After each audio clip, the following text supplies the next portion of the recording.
Te doy la bienvenida a Almas de la Historia, donde el pasado vuelve a tomar vida mientras tú sigues con tus cosas. Suscríbete si aún no lo has hecho, y escribe tu petición para futuros viajes al pasado en los comentarios. Algunos de los mejores episodios han nacido de vuestras ideas y peticiones.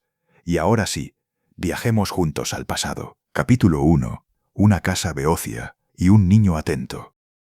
Plutarco nace en Queronea, en Beocia, más o menos entre los años 46 y 50 de nuestra era, cuando gobierna el emperador Claudio. Esa fecha se maneja como aproximación porque ningún documento antiguo nos deja el día. Lo que sí queda con más firmeza es el escenario y el tono. Queronea no es una ciudad grande. En el mapa mental del imperio, Grecia ya no es el centro político. Roma decide, administra y cobra. Aún así, en muchas casas griegas sigue existiendo una especie de orgullo que se resiste a desaparecer. Se nota en las palabras que se repiten en la mesa, en cómo se habla de los mayores y en cómo se corrige a un niño cuando exagera un relato. Beocia es una región de campos y colinas, al norte del Ática. Quien camina por allí entiende rápido que la vida depende del trabajo y del tiempo. En invierno el frío aprieta, en verano el polvo se pega a la piel. Las distancias se hacen a pie o a caballo. La economía gira alrededor de la tierra, de pequeñas propiedades, de rebaños y de cosechas. Eso no convierte a la gente en simple, solo convierte sus prioridades en otras. Plutarco crece en una provincia que lleva siglos de historia encima. Ese dato es clave, porque para él la historia no se vive como una asignatura, se vive como vecindario y se vive como realidad. A pocos pasos de Queronea, en la memoria de todos, está la batalla del 338 a.C., cuando Filipo II de Macedonia derrota a una coalición griega donde van Atenas y Tebas. En un pueblo así se convierte en referencia constante. Sirve para explicar orgullo y derrota, alianzas y errores, valentía y mala lectura del momento. Mucho más tarde, el viajero Pausanias, en el siglo II, visita lugares de Grecia y escribe una descripción de Grecia, donde comenta monumentos, tumbas y tradiciones locales. Ese tipo de obra ayuda a imaginar lo que una comunidad recuerda y decide conservar. Pausanias llega después de Plutarco, claro. Aún así, su mirada sirve como pista del peso que tenían esas memorias en pueblos parecidos, porque él recoge lo que la gente le señala con el dedo. Plutarco no nace en una familia pobre, tampoco en una familia de altos cargos imperiales. Nace en un punto intermedio que en el mundo grecorromano resulta decisivo. Gente con tierra, con educación, con tiempo para conversar y para viajar. Gente que entiende el valor de las relaciones y del prestigio local. Esa mezcla permite algo raro. Permite que un niño crezca rodeado de trabajo real y a la vez también de libros y conversación. En su propia obra, Plutarco deja entrar a su familia. No lo hace como genealogía seca, sino como presencia. En charlas de sobremesa o cuestiones conviviales aparecen discusiones en banquetes, temas de religión, educación y costumbres. En ese mundo de diálogos reaparece una figura que los lectores aprenden a reconocer: Lamprias, su abuelo. Plutarco lo dibuja como un hombre culto y vivo, capaz de hablar sin ponerse solemne, capaz de reírse, capaz de discutir un detalle y a la vez mantener el tono humano. No se trata de un retrato fotográfico, se trata de una memoria literaria. Aún así, deja ver una casa donde los mayores hablan y los jóvenes escuchan. La casa de Plutarco no está construida solo con afectos, está construida con obligaciones. Su padre se llama Autóbulo.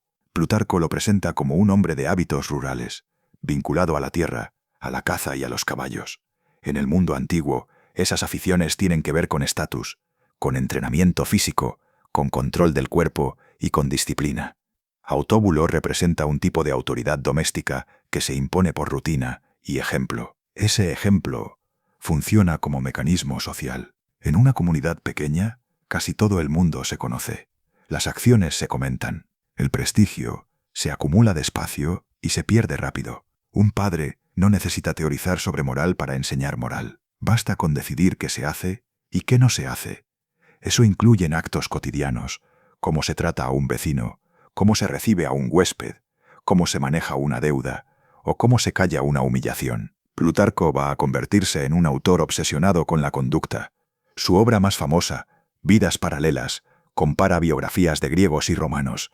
No las compara para jugar a la simetría, las compara para observar carácter, decisiones y temperamento. Ese interés aparece de vivir en un ambiente donde la reputación tiene peso y donde los hechos se interpretan en voz alta, una y otra vez, por gente que no se considera filósofa, pero que sí se considera responsable.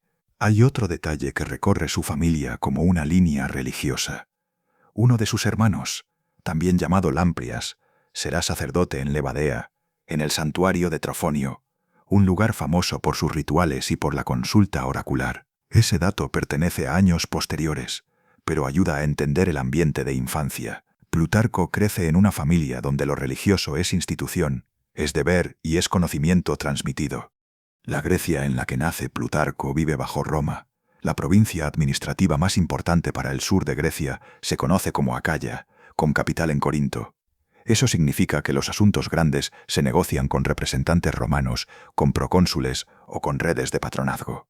En la vida diaria de Queronea, esa administración no se ve todo el tiempo. Se ve en impuestos, en viajes, en algún juicio y en la presencia ocasional de autoridades. Se ve, sobre todo, en el hecho de que el poder ya no vive en la misma lengua ni en las mismas instituciones que lo hizo tiempo atrás. Ese cambio de poder trae una tentación. Una parte del mundo griego se refugia en el pasado para no sentir la pérdida. Plutarco, por lo que muestra su obra, toma otra vía. Mantiene el orgullo cultural, pero intenta entender cómo se vive en el presente. Esa actitud tiene algo práctico. En lugar de pasar la vida lamentando, aprende a moverse y a escribir dentro del mundo que le ha tocado vivir. En la casa, el niño escucha relatos familiares. Hay uno que destaca porque deja una huella de realidad. Plutarco menciona a su bisabuelo Nicarco como alguien que vivió calamidades ligadas a las guerras civiles romanas, y al tiempo de Accio, la batalla naval del año 31 a.C., en la que Octavio derrota a Marco Antonio y Cleopatra. Para Queronea, y para Beocia en general, esas guerras no son un capítulo lejano de historia romana. Son años de inestabilidad, saqueos, reclutamientos, presión fiscal y mucha incertidumbre sobre la propia vida cotidiana. Cuando una familia guarda ese recuerdo, lo guarda con detalles que importan: hambre, miedo, rumor, abusos de soldados o cambios bruscos de autoridad. Ese tipo de memoria educa sin querer. Enseña que la política no es solo debate, es impacto sobre la comida, sobre el cuerpo, e incluso sobre el futuro de los hijos. Plutarco crece oyendo que los grandes nombres del poder arrastran consecuencias. Ese aprendizaje lo vuelve sensible a algo que en muchos historiadores queda enterrado: el sufrimiento ordinario. No hace falta imaginar una infancia idílica. De hecho, lo más fiel suele ser lo contrario. Una infancia con trabajo, con disciplina, con respeto por sus mayores, con orgullo de familia, con jerarquías claras y de vez en cuando con algún castigo. Una infancia donde a veces se calla lo que duele porque se considera indecente exhibirlo. Ese silencio doméstico, bien entendido, también enseña contención. En Plutarco, esa contención se convertirá en estilo, hablar de lo humano sin convertirlo en espectáculo. En sus escritos, Plutarco muestra gusto por la conversación que avanza con ejemplos. En cuestiones conviviales, aparecen discusiones sobre educación de los niños, sobre la bebida, sobre el sueño, sobre música, sobre superstición y sobre costumbres. Ese tipo de obra suele leerse como literatura de banquete. En realidad ofrece algo más, ofrece una ética en movimiento, hecha de observaciones pequeñas y de memoria compartida. Queronea, por ser pequeña, obliga a mirar detalles. El niño aprende quién devuelve un favor y quién lo olvida. Aprende quién habla de más y quién sabe callar. Aprende que el prestigio no siempre coincide con la decencia. Aprende que el valor se muestra en una decisión justa, en una respuesta a una crisis, e incluso en la forma de tratar a un inferior. Esas escenas no están registradas por un cronista. Están registradas por la experiencia de vivir ahí. También aprende la densidad del tiempo. En una ciudad imperial, el futuro parece una escalera. En un pueblo, el futuro se parece más a una repetición con variaciones. Siembra y cosecha, bodas y funerales, festividades religiosas, viajes ocasionales y visitas de parientes. Eso puede hacer a alguien indiferente si no presta atención. En Plutarco parece hacer lo contrario. Lo vuelve atento a la diferencia mínima. Le interesa el gesto pequeño que revela carácter. En el mundo religioso de Queronea y Beocia, hay santuarios, hay rituales y hay calendarios. La religión funciona como orden social. Para un niño, Eso significa una educación temprana en símbolos y normas. Aprende qué se considera puro, qué se considera impuro, qué día se trabaja y qué día se detiene la labor en honor a los dioses. Aprende también que la gente busca señales en oráculos y sueños. Ese aspecto lo trabajará más tarde en escritos sobre superstición y sobre oráculos. Pero en la infancia, lo absorbe como parte del aire que respira. El dominio romano trae otro fenómeno. La lengua griega sigue viva como lengua de cultura, especialmente en el este del imperio. Muchos romanos educados leen griego, muchos griegos cultos entienden que su lengua todavía abre puertas. En esa realidad crece Plutarco. La cultura griega conserva prestigio. El poder político está en Roma. Esa división crea una tensión que atraviesa a los jóvenes educados. Vivir de espaldas a Roma limita. Entregarse a Roma sin criterio vacía. Autóbulo, el padre, enseña una forma práctica de sostenerse. Lamprias, el abuelo, enseña la forma de hablar y de pensar que da continuidad. Esa doble educación pesa más de lo que parece. Un niño que oye a un adulto culto discutir sin humillar, aprende un modo de autoridad distinto. Un niño que ve a su padre cumplir obligaciones, aprende la idea de responsabilidad como costumbre y no como ideal. En un momento de la vida, Plutarco se convertirá en ciudadano romano y llevará el nombre de Lucio Mestrio Plutarco. Todavía falta mucho para eso. En este tramo, lo importante es que ya está creciendo en un mundo donde los nombres tienen peso y donde el origen social abre o cierra caminos. En Queronea la historia de Grecia se siente como una herencia compleja. Beocia no es Atenas. En el imaginario clásico, Atenas se lleva el brillo. Beocia a veces aparece en chistes antiguos como tierra de campesinos. Ese desprecio, real o exagerado, también forma carácter. La gente de Queronea sabe que no es el centro del mundo.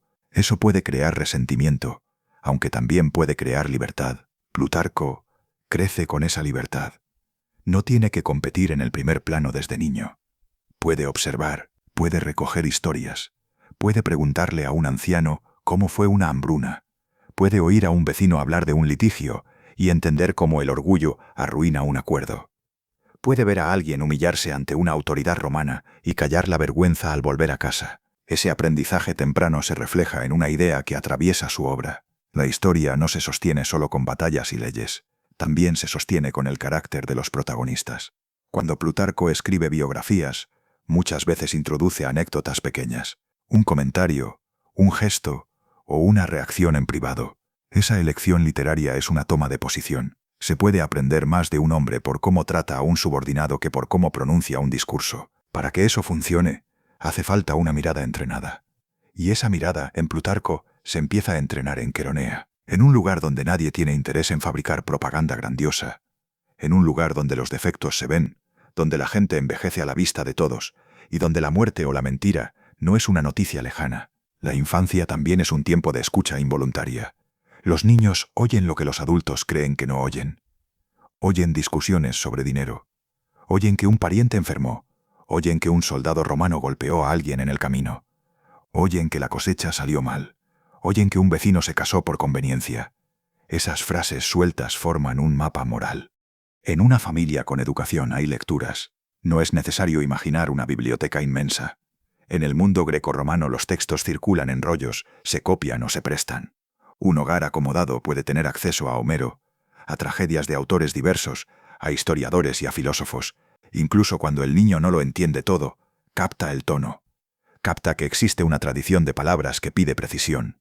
En su madurez, mostrará familiaridad con autores diversos. Cita y discute a Platón, o se apoya en historiadores como Tucídides. Esa amplitud exige años. Aquí, en la infancia, lo que importa es la primera relación con la palabra escrita como herramienta para ordenar la experiencia. Hay un rasgo más que la casa puede enseñar sin decirlo: la forma de discutir. En sus diálogos, deja que varias voces hablen. No las usa solo para argumentar o ganar un punto. Deja dudas, matices y desacuerdos. Esa técnica literaria se parece mucho a una experiencia previa. Haber vivido en un entorno donde el desacuerdo no rompe la comunidad, donde se puede discutir y seguir siendo familia. A veces, en la historia cultural, se habla de influencias como si fueran sustancias. En la vida real, las influencias tienen cara, tienen voz. Lamprias contando un relato. Autóbulo imponiendo un límite, un hermano compitiendo, un vecino que fracasa, un anciano que recuerda. Plutarco crece rodeado de esas presencias. Por eso, cuando escribe sobre hombres famosos, intenta devolverles algo de esa humanidad. El niño Plutarco no sabe todavía que un día escribirá sobre Alejandro o César. No sabe que un día su nombre se copiará durante siglos en monasterios y bibliotecas. Lo único que sabe, si es que sabe algo con claridad, es que vive en un sitio donde la gente recuerda demasiado como para vivir sin prestar atención al pasado. Esa atención tiene un costo. Quien mira demasiado se vuelve difícil de engañar, incluso por sí mismo. También se vuelve más lento para juzgar. En muchos pasajes evita de forma intencionada el ataque frontal. Prefiere mostrar una escena y dejar que el lector saque sus propias conclusiones. En algún punto de esos primeros años de vida, la familia decide que el niño debe estudiar más allá de lo que el pueblo puede ofrecer. En el siguiente tramo del relato, el niño de Queronea que presta atención a los detalles entrará en un mundo donde la discusión tiene reglas, donde las escuelas compiten, donde la filosofía se enseña con técnica y donde un joven de provincia aprende a sostenerse entre gente más preparada. Capítulo 2. El alumno de provincia y la ciudad de las escuelas. La salida de Queronea hacia Atenas es un cambio de escala. En Beocia, el niño crece dentro de una red de nombres conocidos y expectativas claras. En Atenas, la vida empieza con otra regla. Nadie te debe nada, y casi todos tienen una historia preparada para demostrar que merecen atención. Atenas vive bajo el marco del Imperio Romano. El poder político ya no se decide en la Asamblea ateniense ni en una liga de ciudades griegas. La ciudad conserva, eso sí, un capital que todavía pesa en el mundo mediterráneo. Su nombre sigue abriendo puertas en la educación. Sus escuelas atraen jóvenes de muchas regiones. Ese fenómeno se ve en el propio mapa cultural del siglo I, en la existencia de maestros famosos, en la circulación de estudiantes y en el prestigio de los gimnasios y auditorios. La Atenas de este tiempo ya no dirige ejércitos, pero dirige conversaciones y educación. El joven Plutarco llega con esa mezcla de seguridad y prudencia que suele dar la provincia. Lleva una educación doméstica fuerte y una memoria entrenada por su entorno. Ahora necesita probarlo en un lugar donde la memoria ajena también es fuerte. En Atenas, casi todos los que aspiran a destacar han aprendido a recitar, a argumentar y a citar. La competencia se siente como una presión constante. Te escuchan y al mismo tiempo también miden tus palabras. El primer impacto es el ritmo. Atenas está llena de horarios, clases, lecturas, ejercicios de retórica, discusiones en pórticos. En el mundo antiguo la educación superior tiene algo físico. Se camina mientras se habla, se corrige la postura, el tono y la respiración. No basta con tener razón. Hay que saber sostenerla con una forma de hablar que no se derrumbe al primer ataque. Plutarco, ya adulto, escribirá diálogos en los que varias voces conversan. Esa manera de escribir exige oído, exige paciencia, exige haber pasado muchas horas escuchando a otros sin interrumpir. Atenas es el lugar donde esa paciencia deja de ser una virtud doméstica y se vuelve técnica. Los escenarios importan. El gimnasio es un espacio social, una red de contactos y un centro de educación. Los jóvenes aprenden ahí lo que se dice y lo que conviene callar. Aprenden a reconocer estilos. Hay quien busca aplausos rápidos. Hay quien quiere fama de severo. Hay quien domina la ironía. El estudiante nuevo puede quedar atrapado en esa coreografía. Plutarco parece elegir una vía menos llamativa, no porque sea mejor persona, sino porque su interés ya va por otro lado. Le importa la conducta, el carácter y la coherencia. En Atenas, el estudio no ocurre aislado de la historia inmediata. Estamos en los años del emperador Nerón. Se sabe que en esos años el emperador viaja por Grecia y participa en certámenes y festividades.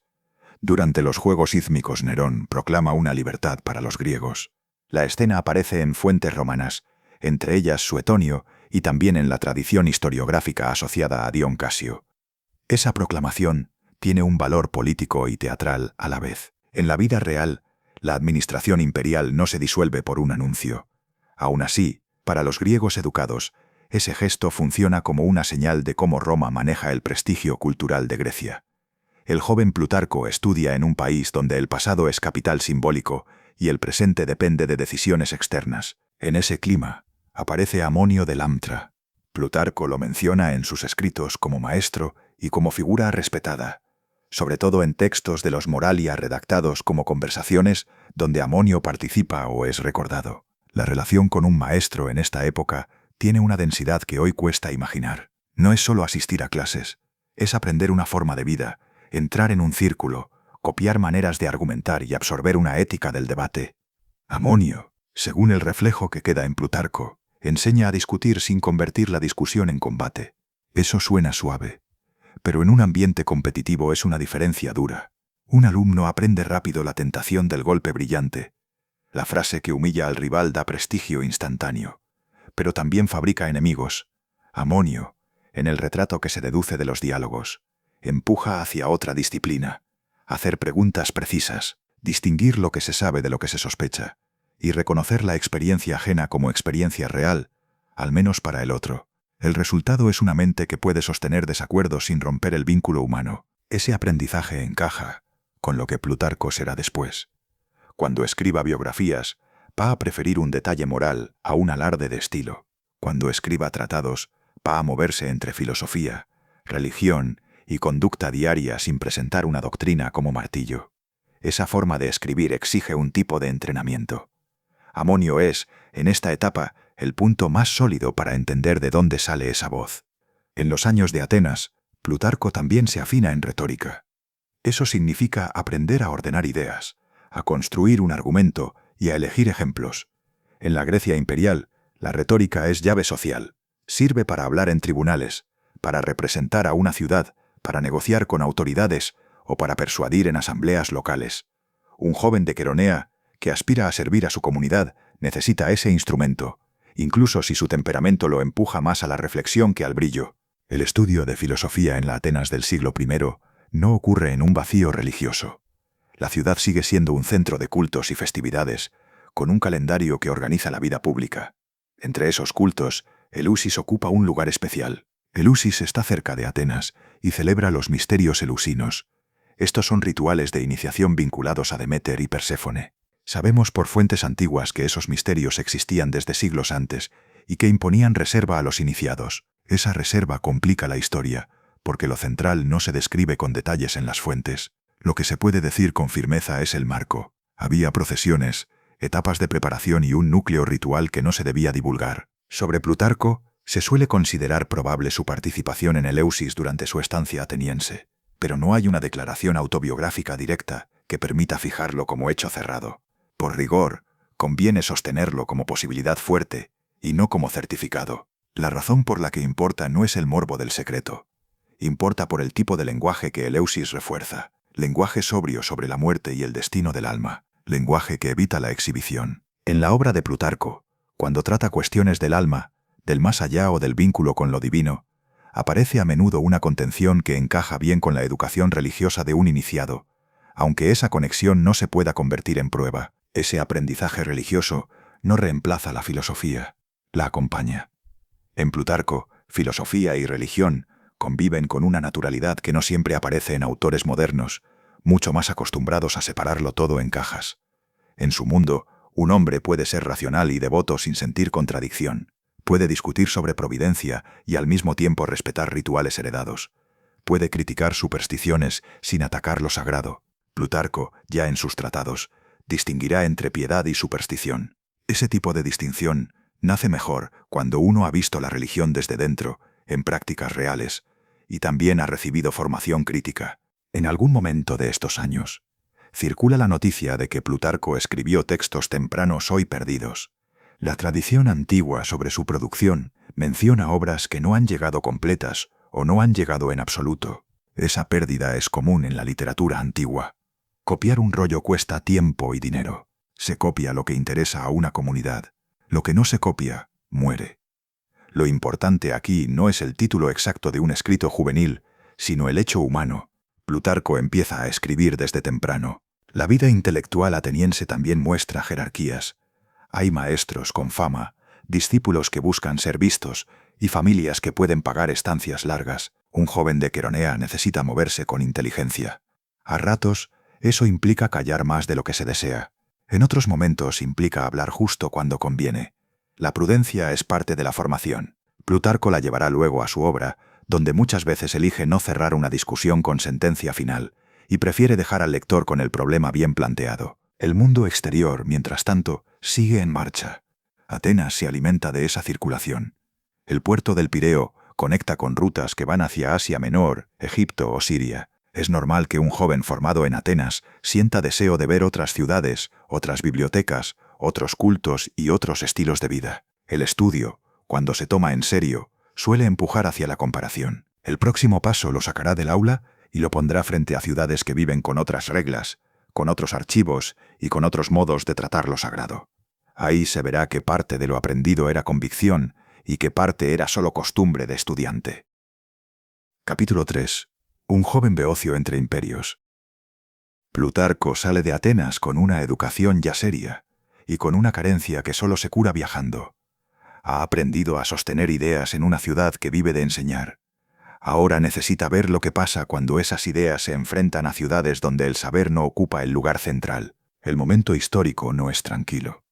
En esos años finales del reinado de Nerón, el Mediterráneo oriental está lleno de tensiones y rumores, y pronto llegará la ruptura del 69 y el año de los 4 emperadores. No hace falta que Plutarco entienda la política de palacio en Roma para sentir el temblor. Basta con moverse por rutas donde viajan soldados, comerciantes, mensajeros y peregrinos. En ese marco se sitúa su viaje hacia Egipto, tradicionalmente colocado a partir del año 67. Aquí conviene ser honesto con las fuentes. No conservamos un diario de Plutarco, ni una lista cerrada de escalas. Aún así, en su obra aparecen referencias que muestran un hombre que se desplaza con frecuencia por Grecia y que conoce, de primera mano o por contacto directo, lugares fuera de su región. Algunos estudios señalan pasajes donde se infiere una visita a Alejandría, y con más cautela, un paso por ciudades de Asia Menor como Esmirna. Alejandría, en la segunda mitad del siglo I, es un choque de realidad para un griego educado. La ciudad vive pegada al mar y a la burocracia. Es capital de una provincia clave, con un flujo constante de grano, de dinero y de órdenes. Conviven comunidades distintas, con sus hábitos, sus templos y sus formas de hablar. Una parte de la élite sigue siendo griega, pero el marco administrativo es romano, y la base social es mucho más amplia y variada que en Atenas.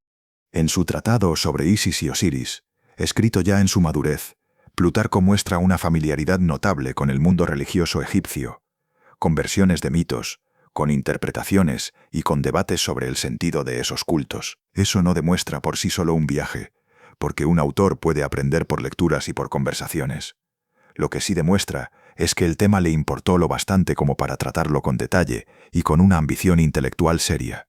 En Alejandría, o en el ambiente cultural conectado con Alejandría, un griego formado podía encontrar sacerdotes, intérpretes, textos, discusiones y también una advertencia práctica. La religión, cuando se mezcla con política y comunidad, tiene capas que un aula rara vez enseña. Desde Egipto, el camino natural para un viajero del Egeo abre hacia Asia Menor. Las fuentes no permiten dibujar una ruta exacta, y en este punto conviene no inventar. Lo que se puede sostener es la experiencia típica de esa geografía, hecha de ciudades conectadas por el mar y por recomendaciones personales. Entre las ciudades mencionadas como posibles escalas aparece Esmirna, un centro urbano importante, con vida cultural intensa en época imperial. La mención se maneja con cautela, porque el propio material antiguo no entrega una prueba simple y directa en forma de estuve aquí tal día. Algunos estudios modernos la presentan como posibilidad razonable dentro de sus desplazamientos. Si Plutarco pasa por lugares como ese, lo que aprende es la continuidad de la cultura griega fuera de Grecia. Ese aprendizaje tiene una consecuencia silenciosa. Plutarco empieza a ver que lo griego no es un bloque uniforme. Cambia con la región, con el tipo de ciudad, con el grado de romanización o con el peso de las élites locales. Cambia también con el carácter de la gente. Alrededor del año 70, Plutarco regresa a Queronea. La fecha se da como aproximación porque no tenemos un documento que marque el día del retorno. Lo que sí aparece con claridad en su propia escritura es una entrada temprana en asuntos públicos. Hay un pasaje en los Moralia donde recuerda que, siendo joven, fue enviado en embajada al procónsul de Acaya. Cuenta además un detalle íntimo, propio de una familia que cuida la reputación. Su padre le aconseja que, al volver, acepte solo la mitad del mérito, porque la misión no debía convertir a un joven en motivo de resentimiento para los demás. Ese consejo vale más que muchas páginas teóricas. Describe una política real de ciudad pequeña. En Queronea, el servicio público no se vive como una escena para lucirse. Se vive como una cuerda tensa. Si tiras demasiado, rompes el equilibrio local. Si haces poco, fallas a tu comunidad. Plutarco entra ahí con la experiencia de haber visto ciudades mayores y con la prudencia aprendida en casa. También describe el tipo de tareas que un hombre así podía asumir. Acaya, como provincia, tiene su centro administrativo en Corinto, y las ciudades griegas se relacionan con el procónsul para asuntos legales, fiscales o de representación. Se trata de esperar turnos, de presentar peticiones, de hablar con precisión y de elegir palabras que no suenen a desafío pero que tampoco suenen a sumisión. Plutarco aprende en ese punto una forma de mediación. Hablar con romanos, hablar con griegos y sostener la dignidad local sin jugar al héroe. Esa habilidad no aparece por arte de magia. Se entrena en viajes, se afila en embajadas y se corrige con errores. Es el tipo de habilidad que luego se nota en su escritura, cuando describe a hombres públicos sin reducirlos a etiqueta. En esos mismos años, probablemente entre el año 70 y 75, se sitúa su matrimonio con Timóxena. No hay una fecha exacta conservada para la boda. La existencia del matrimonio y de los hijos sí queda clara por textos suyos, en especial por la carta de consolación escrita a su esposa tras la muerte de su hija pequeña, también llamada Timóxena. Esa carta pertenece a un momento posterior, pero su sola existencia confirma que la vida doméstica forma parte de su centro. Un hogar en Queronea implica administración y exposición pública. No hay vida privada aislada. La familia está dentro de la ciudad y la ciudad entra en la familia. La crianza, las alianzas, la reputación, todo eso tiene peso político incluso cuando nadie lo llama política. Plutarco, que ya se mueve en asuntos cívicos, construye también un espacio doméstico donde el estudio convive con obligaciones y con afecto. Ese equilibrio es frágil. La casa exige presencia. La ciudad exige disponibilidad. Los viajes enseñan, pero desgastan. El trabajo público da sentido, pero consume tiempo. En este tramo, Plutarco todavía es joven, y esa carga todavía parece manejable. Lo que queda al final de estos años no es una conclusión, sino un cambio de estado. Plutarco ya no es solo un estudiante con formación ateniense, es un hombre que ha visto otras escalas del mundo grecorromano y que vuelve con una utilidad concreta para su ciudad. Y aunque todavía no lo sabe con claridad, acaba de entrar en una etapa donde las amistades, los cargos y las rutas van a acercarlo cada vez más a la órbita de Roma. Capítulo 4. Un griego en salones romanos. En el año 79, Plutarco entra en Roma. La ciudad no se parece a Atenas ni por tamaño ni por ruido. En Atenas un joven puede esconderse en una escuela. En Roma el rango te alcanza aunque intentes pasar desapercibido. La fecha importa por lo que se vive alrededor. El año 79 es el arranque del reinado de Tito, después de Vespasiano, los dos primeros emperadores de la dinastía Flavia. Ese mismo año en Campania, el Vesubio destruye Pompeya y Herculano. Roma recibe noticias, refugiados y relatos confusos. Tito organiza respuestas públicas y distribuciones, según narran las fuentes sobre su gobierno. Él no llega con latín perfecto. Tampoco lo necesita para moverse en ciertos espacios. La élite romana educada valora el griego desde hace generaciones. Los hijos de familias senatoriales leen a filósofos en griego y practican retórica imitando modelos helenos. Plutarco entra por esa rendija. El griego, en ciertos salones, todavía abre puertas. No se debe imaginar un acceso automático. Roma trabaja con filtros. Una cosa es saber hablar y otra cosa es que alguien te presente. Aquí aparece el sistema de patronazgo, que en la práctica se parece más a una red de recomendaciones que a una institución formal. Un nombre reconocido te sienta a la mesa. Un nombre equivocado te deja fuera sin necesidad de explicaciones. En esa primera estancia, Plutarco se mueve con prudencia. Busca contacto, conversación y biblioteca humana. Busca entender cómo piensan quienes gobiernan y cómo justifican decisiones que afectan a provincias enteras. En ese camino, Lucio Mestrio Floro se vuelve decisivo. Floro era un romano de rango alto, con carrera y prestigio, y aparece ligado a Plutarco de un modo que no deja dudas por una razón simple. Plutarco adopta el nomen Mestrius, señal típica del patrocinador cuando un extranjero recibe ciudadanía. No hay un documento fechado que diga «hoy ocurrió». Lo que hay es el resultado, que es visible y estable. El mecanismo de la ciudadanía romana en este contexto está bien definido. Un patrono con influencia apoya la concesión, y el nuevo ciudadano incorpora el nombre del patrono. Plutarco pasa a ser Lucius Mestrius Plutarchus. No es un simple gesto decorativo, es identidad pública. Cuando firma, cuando se presenta, o cuando alguien lo recomienda, su nombre ya contiene una alianza. Hay un detalle que permite tocar esa relación con la mano. En la vida de Otón, Plutarco menciona a Mestrio Floro como fuente y como testigo de episodios de la Guerra Civil del 69. El texto incluso recoge el intento de Floro por justificarse respecto a su presencia en Bedriacum, el campo de batalla donde se enfrentan fuerzas romanas durante aquella crisis. Ese tipo de vínculo coloca a Plutarco en una zona delicada. Se sienta cerca de hombres que han visto caer emperadores. Escucha a gente que aprendió a sobrevivir a cambios bruscos de poder. Entiende, sin que nadie se lo explique, que la historia reciente de Roma está llena de heridas abiertas. El 69, el año de los 4 emperadores, todavía está cerca. Muchos presentes en los banquetes tienen recuerdos personales de esa violencia política. También aprende otro punto más íntimo. En Roma, la cultura sirve, pero no protege. Un griego puede ser celebrado por su formación, y aún así ser tratado como extranjero cuando convenga. El prestigio es real, pero el suelo bajo los pies puede cambiar con demasiada facilidad si no se vigilan los pasos. Plutarco mantiene su base en Queronea, su relación con el mundo helénico y su manera de escribir.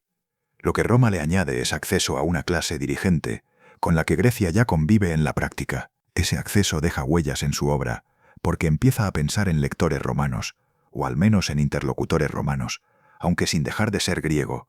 Estudios modernos sobre sus lectores romanos subrayan que escribe para una élite mixta, con atención a costumbres romanas y a sensibilidades de ese público. En el año 88, Plutarco vuelve a Roma, ya bajo Domiciano. El clima político ha cambiado. Domiciano gobierna con una idea fuerte de control, y las fuentes antiguas lo describen como un emperador que castiga con dureza la burla y el desacuerdo cuando lo interpreta como amenaza hacia su gobierno o su persona. Suetonio lo presenta ejecutando senadores y reaccionando contra escritos y gestos que considera ofensivos.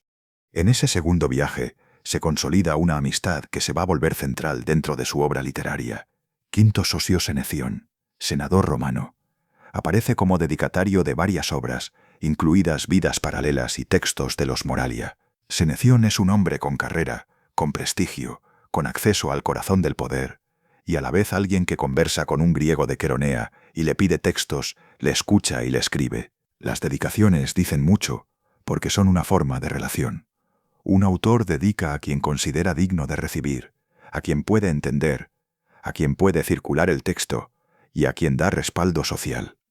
En el caso de Seneción, la relación está documentada por esas dedicatorias y por alusiones a conversaciones compartidas en distintas ciudades. En Roma, esa amistad también exige delicadeza. La cultura se reúne en cenas y lecturas privadas, pero el Estado vigila los bordes. Un comentario sobre virtud puede sonar inocente en Queronea. En Roma, bajo Domiciano, puede sonar como un reproche velado. Por eso, la vida intelectual tiende a replegarse hacia lo privado y hacia el círculo de confianza. Ese endurecimiento se hace visible en un hecho concreto que las fuentes registran con claridad. Suetonio afirma que, en el contexto de castigos a figuras senatoriales y literarias, Domiciano desterró a todos los filósofos de la ciudad y de Italia. Está registrado en una biografía antigua del emperador y coincide con un cuadro general de persecución y exilios que también aparece en otras tradiciones y discusiones modernas sobre la fecha y el alcance de la medida. La fecha exacta de esa expulsión se discute en la historiografía porque distintas fuentes sitúan expulsiones y medidas similares en momentos cercanos, y porque algunos autores antiguos mezclan disposiciones contra filósofos, astrólogos u otros grupos. Para que nuestro relato sea lo más riguroso posible, lo importante es mantener el hecho y la atmósfera sin inventar nada en la agenda personal de Plutarco. La consecuencia general es clara. Roma se vuelve un lugar menos seguro para quienes viven de enseñar, aconsejar o escribir sobre conducta y poder. En ese contexto, Plutarco parece haber elegido bien el tiempo de salida. La evidencia sugiere que probablemente no estaba en Roma cuando la expulsión se aplica con más fuerza, y algunos estudios sitúan sus visitas romanas con certeza en el año 88 y también en torno al año 92, antes del tramo final de tensión. Aquí conviene ser estricto. Se puede hablar de probabilidad, no de certeza sobre su paradero semana a semana. La retirada no tiene por qué sonar a huida dramática. Puede sonar a cálculo. Un hombre con casa en Grecia, con cargo local y con redes allí, no necesita jugarse la vida por permanecer en Roma cuando el aire se vuelve demasiado peligroso. La decisión práctica consiste en seguir escribiendo y trabajando donde el margen de libertad es mayor. Y aún así, Roma ya lo ha cambiado. Lo ha cambiado en el sentido de entender el poder desde dentro, de conocer nombres y carreras, de aprender cómo circula una obra y de ver cómo el Estado puede cerrar un espacio cultural de un día para otro. Plutarco regresa a Grecia con un nombre que ya no cabe en una sola ciudad. Lleva el Mestrius como marca de patrocinio romano. Mantiene el Plutarco como vínculo con Queronea. Desde este punto, su vida queda preparada para una etapa distinta, más estable en suelo griego y más exigente en responsabilidad pública y religiosa. Capítulo 5. Apolo, el archivo y una carta desde Tanagra. Hacia el año 95, Plutarco se instala en una rutina que no suena literaria, pero que le cambia la vida. Se convierte en uno de los sacerdotes del santuario de Apolo en Delfos. En términos antiguos, ese dato es más que un título, es una posición visible con deberes repetidos, con horarios impuestos por el culto, con visitas constantes y con la vigilancia de autoridades locales, mirando desde cerca. Delfos está en Fócida, en la ladera del Parnaso. No es un puerto, no es una capital, no es una ciudad que se imponga por comercio. Su fuerza viene de otra cosa. Es un lugar al que se viaja para consultar, para cumplir un voto, para participar en festivales o para mirar inscripciones que dicen quién dedicó qué y por qué lo hizo. En el mundo griego, Delfos funciona durante siglos como un centro de legitimidad religiosa y, por extensión, también de influencia política. Ese prestigio no se evapora cuando Roma manda. El sitio oficial del yacimiento, gestionado por la autoridad cultural griega, recuerda la continuidad del santuario y su peso tradicional en el imaginario helénico. Las Pitias eran las sacerdotisas de Apolo en Delfos. Ellas eran las que recibían las respuestas de los dioses entrando en estados de trance inducido.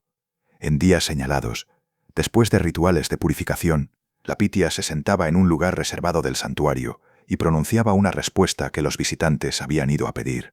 Esa respuesta podía salir clara o ambigua, y a menudo sacerdotes del templo la ordenaban o la ponían por escrito para entregarla al consultante. El cargo de Plutarco ocurre en un momento en que Delfos vive una tensión particular. Por un lado, conserva una fama antigua. Por otro, el oráculo ya no ocupa el lugar que tuvo en la época clásica. Plutarco lo sabe desde dentro.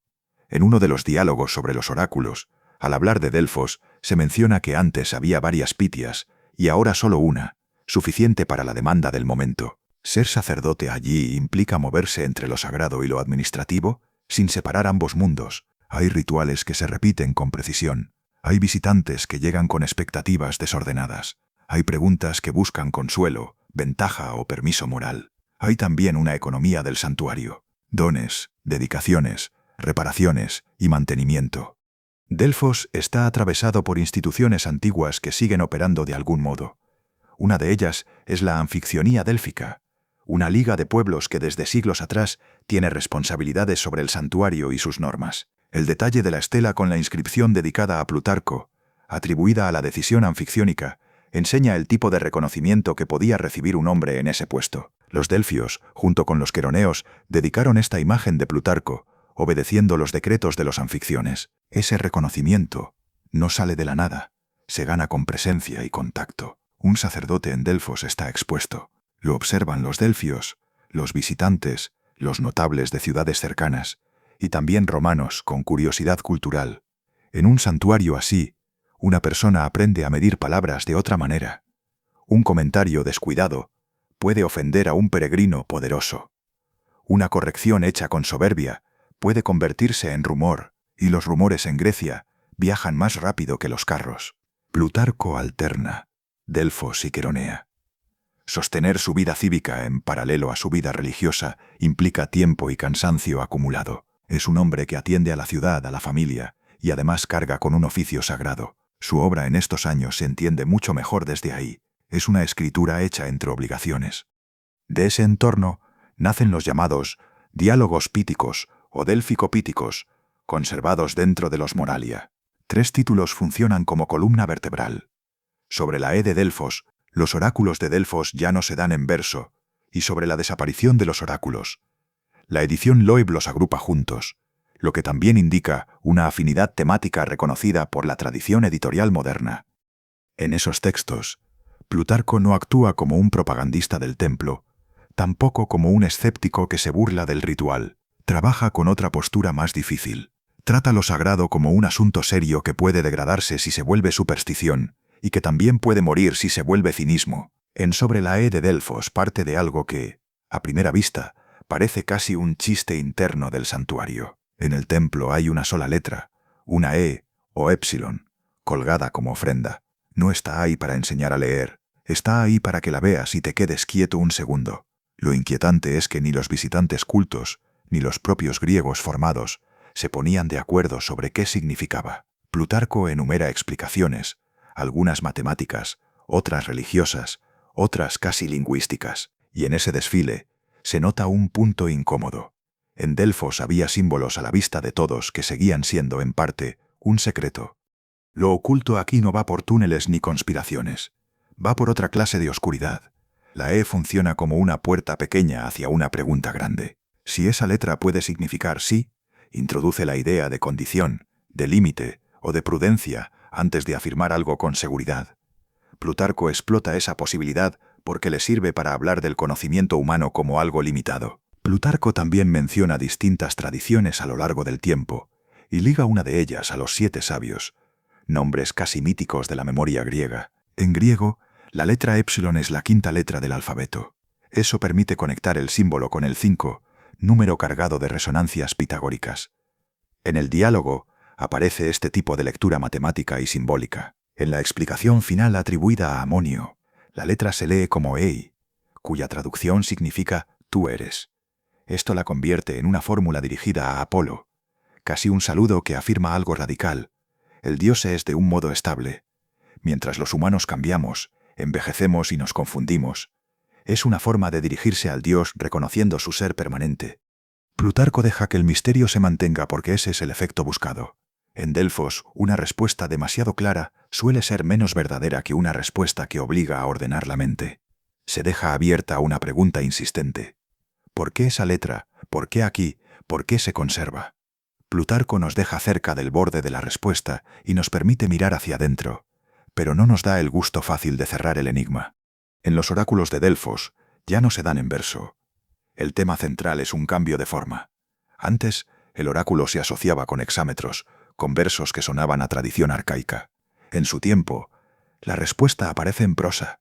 Para muchos, eso suena a decadencia. Plutarco no se limita a lamentar. Analiza qué significa ese cambio en una comunidad que ha convertido la forma en garantía de autenticidad. En Sobre la desaparición de los oráculos, el asunto es todavía más áspero. Se trata de centros oraculares que dejan de funcionar. Y aquí Plutarco pisa un terreno delicado, porque si la gente entiende que los oráculos callan, el santuario pierde peso, ingresos y razón de ser. El diálogo propone explicaciones que mezclan demografía, historia y religión, sin caer en una explicación simple. La tradición académica moderna suele situar la composición de ese texto en un rango amplio que encaja con su etapa délfica. Todo esto ocurre mientras sigue siendo un hombre de ciudad pequeña. Queronea no desaparece. Su prestigio local tampoco. Mantiene cargos y tareas, aunque no siempre podamos fecharlos con precisión. La propia documentación antigua sobre su vida pública tiene zonas opacas. Sabemos que actúa como magistrado y que su experiencia en asuntos públicos alimenta ensayos morales sobre el valor de participar en la vida cívica, la existencia de ese debate dentro de su obra, y el hecho de que lo plantee con ejemplos concretos, muestra continuidad y coherencia entre su práctica y su escritura. Ese equilibrio entre Delfos y Queronea tiene un coste humano. Viajar por Grecia en esa época no es una excursión cómoda. Son caminos largos, hospedajes variables, retrasos, enfermedades comunes y cartas que no llegan. La administración de la vida se vuelve logística, y en medio de esa logística llega el golpe íntimo. Entre los años 102 y 105, muere su hija pequeña que ya mencionamos al principio del relato. Plutarco no está en casa cuando se entera. Según el propio texto de la carta que escribe a su esposa, el mensajero no lo alcanza en el trayecto, y él recibe la noticia al llegar a Tanagra por boca de una nieta. La carta se conoce como Consolación a su esposa. Forma parte de los Moralia y se conserva en la tradición manuscrita y editorial. El contenido de esa carta es uno de los lugares donde Plutarco se deja ver sin máscara. No escribe para lucirse. Escribe porque tiene que hacer algo con lo que siente y con lo que su esposa está viviendo sola en Queronea. La niña, dice la introducción Loeb, muere con 2 años y había nacido después de 4 varones. Ese detalle, dicho así, tiene un peso callado. Coloca la muerte en el centro de una casa llena de responsabilidades. La forma epistolar también importa. Plutarco escribe desde Tanagra, con una distancia de 1 o 2 días de viaje hasta Queronea. No tiene el consuelo de estar allí en el momento del funeral. Solo tiene la palabra escrita y la confianza de que su esposa va a leerlo. Ese es el gesto central de este tramo de su vida. Un hombre acostumbrado a debatir ideas, ahora se ve obligado a usarlas para atravesar una pérdida doméstica e intentar consolar a los suyos. El capítulo termina con una sensación clara. Plutarco ya tiene un oficio sagrado, una vida pública sostenida y una herida familiar reciente. En los años que vienen, esa mezcla va a empujar su escritura hacia un tono todavía más preciso, mucho más atento a lo que los hombres hacen cuando nadie los está aplaudiendo. Capítulo 6. Escribir hasta el final. En los años que siguen al 105, Plutarco ya no es el viajero que entra en Roma con cuidado, ni el sacerdote recién instalado en Delfos. Es un hombre mayor, y lo que hace con sus días se vuelve más simple y más difícil. Lee, escribe, revisa, atiende obligaciones cuando toca, recibe gente, mantiene correspondencia, y en ese ritmo, levanta el edificio por el que lo siguen leyendo, las vidas paralelas. No es fácil fechar con exactitud cada biografía. En el mundo antiguo la escritura no deja borradores con fecha, ni contratos editoriales, ni una cronología de publicación segura. Lo que sí se puede sostener es el marco general que manejan muchos estudios modernos. El gran empuje de las vidas cae en sus décadas finales, como una conversación larga que se va asentando. Plutarco deja pistas sobre cómo entiende ese trabajo. En el inicio de la vida de Teseo, le habla directamente a Socio Seneción y explica que su proyecto llega a un punto donde la historia se vuelve menos accesible y crece la zona de duda y oscuridad. En esa misma apertura, admite su intención de purificar la fábula y hacerla pasar, cuando se deja por la criba de la razón. Ese detalle importa. Plutarco no escribe para acumular datos como un archivista, escribe para observar el carácter. Por eso elige escenas, por eso insiste en gestos, reacciones y hábitos. Por eso compara. Su método se parece al trabajo de un artesano paciente, junta versiones, mira contradicciones y decide qué sirve para iluminar una vida y qué es lo que solo añade ruido. En el prólogo de Teseo ya se ve esa tensión entre lo verificable y lo heredado, y su voluntad de no fingir certezas donde no las hay. La comparación griego-romana es una manera de hablarle a un público mixto, en un imperio donde los romanos mandan y los griegos conservan un prestigio cultural que sigue pesando en la educación de las élites. Varios estudios sobre los lectores romanos de Plutarco subrayan que las vidas están dirigidas a un interlocutor romano en particular, y por extensión, a un círculo romano que podía recibir esas biografías como educación política y moral. Ese interlocutor es Socio Seneción. Está en las dedicatorias. Está en la manera en que Plutarco se dirige a él con familiaridad. La tradición editorial y la crítica coinciden en que las vidas paralelas van dedicadas a Seneción, y el propio Plutarco lo nombra al inicio de Teseo. La amistad en la antigüedad sostiene la literatura de un modo que hoy cuesta recordar. No hay librerías como las entendemos. Hay copias que circulan de mano en mano. Hay lecturas en casa. Hay cartas. Hay recomendaciones. En ese circuito, un senador como Seneción funciona como puente, no solo por dinero, sino por alcance social y por capacidad de hacer circular un texto sin que se pierda en el silencio. Por eso el vínculo no se reduce a mecenazgo, es intercambio, conversación y confianza. El contexto político también cambia. En el año 98 empieza el reinado de Trajano, una etapa recordada por muchos autores romanos como más estable y más respirable que el final de Domiciano.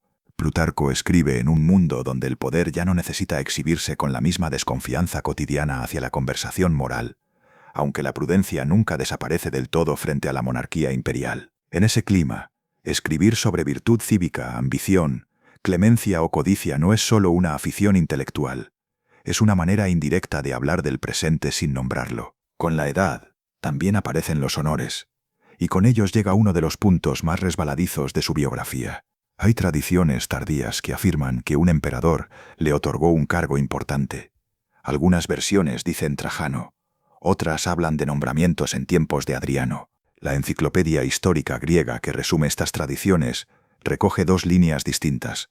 La Suda, de fuente bizantina, afirma que Trajano le concedió una dignidad y que incluso ordenó a magistrados de Iliria consultar a Plutarco antes de actuar. En cambio, otra tradición asociada a Sincelus lo coloca como epítropos o procurador de Grecia bajo Adriano. Aquí conviene mantener la disciplina del historiador.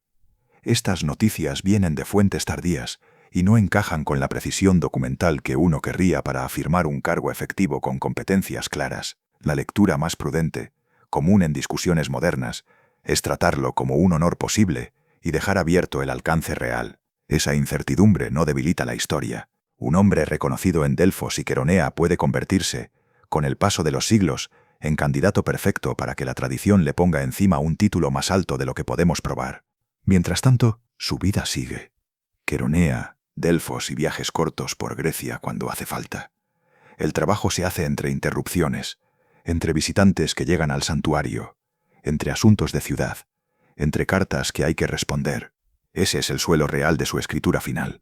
Luego llega el tramo más seco, el que casi nunca tiene la escena que uno quisiera narrar, la muerte. No sabemos el año exacto. Sabemos, con bastante seguridad, que vivía aún en torno al año 11-19, porque Jerónimo, en su Chronicon, lo menciona ese año entre los filósofos notables. También por eso muchas obras de referencia modernas lo sitúan después del 119, sin atreverse a clavar un número único. Algunos autores amplían el margen unos años más, hacia la mitad de la década del 120, pero ahí el suelo se vuelve menos firme y depende de reconstrucciones modernas o de tradiciones posteriores. Lo honesto es sostener un rango. Muere probablemente alrededor del año 120, con posibilidad tardía en torno a los años 125 y 127 según la Enciclopedia Británica, y cómo se interpreten los indicios. Lo que sí se ve con claridad es lo que queda después. Sus textos no mueren con él. Entran en manos de lectores que los usan como escuela, y su influencia inmediata aparece incluso dentro de su propia familia intelectual.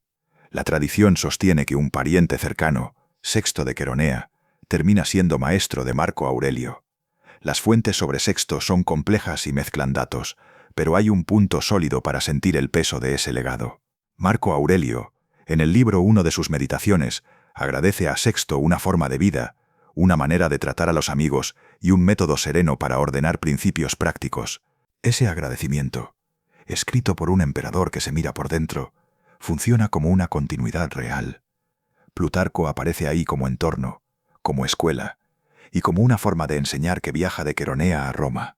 El final de Plutarco, entonces, es un apagarse de rutina y una supervivencia rara, la supervivencia de un hombre que escribió sobre poder sin servir al poder, que trató lo sagrado sin venderlo, y que dejó suficientes páginas como para que, siglos después, todavía se pueda aprender a mirar a las personas dentro de la historia como lo que fueron, no héroes de leyenda, sino seres humanos, con defectos y virtudes, como lo somos cada uno de nosotros.